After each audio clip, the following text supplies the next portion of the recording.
Hi hello అండి. ఇవాల్టి video ఈ తరం అమ్మాయి. Let's go video. అమ్ముడు, ఏం చేస్తున్నావు? ఇంకా తయారవ్వలేదా? అవతల పెళ్లి వాళ్ళు వచ్చే సమయమైంది, త్వరగా తయారవ్వు అంటూ హడావిడి చేయసాగింది వర్ధనమ్మ. ఇవాళ వర్ధనమ్మ ఏకైక మనవరాలు సౌమ్యకు పెళ్లి చూపులు.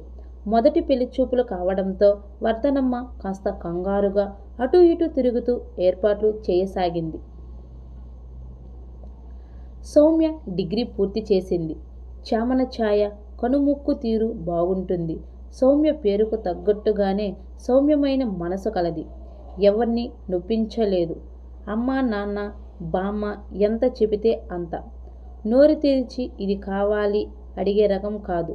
సౌమ్య నోరు తెరిచి అడిగే అవసరము అవకాశము రాకుండానే సౌమ్య తల్లిదండ్రులు చూసుకుంటున్నారు. సౌమ్య తల్లిదండ్రులకు మిగిలిన ఏకైక సంతానం. సౌమ్య కన్నా ముందు ముగ్గురు పిల్లలు పుట్టినట్టే పుట్టి పురుట్లోనే కన్నుమూశారు.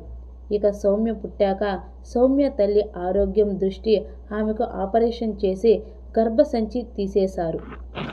సౌమ్యను ఒకానొక సంతానమని కాళ్ళు కింద పెట్టకుండా కళ్ళల్లో పెట్టుకుని పెంచారు.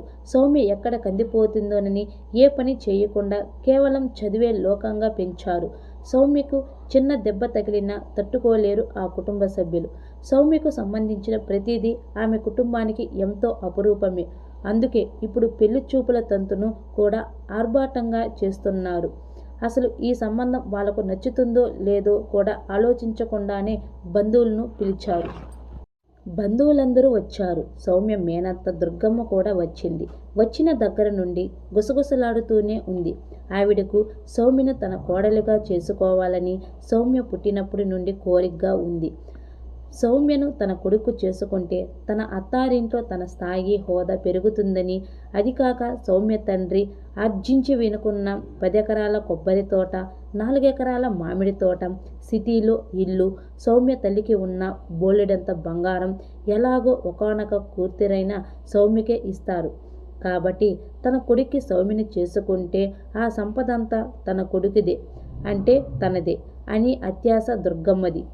అప్పుడు ఆ ఆస్తినంతా దర్జాగా కాలు మీద కాలు వేసుకుని తను అనుభవించవచ్చు.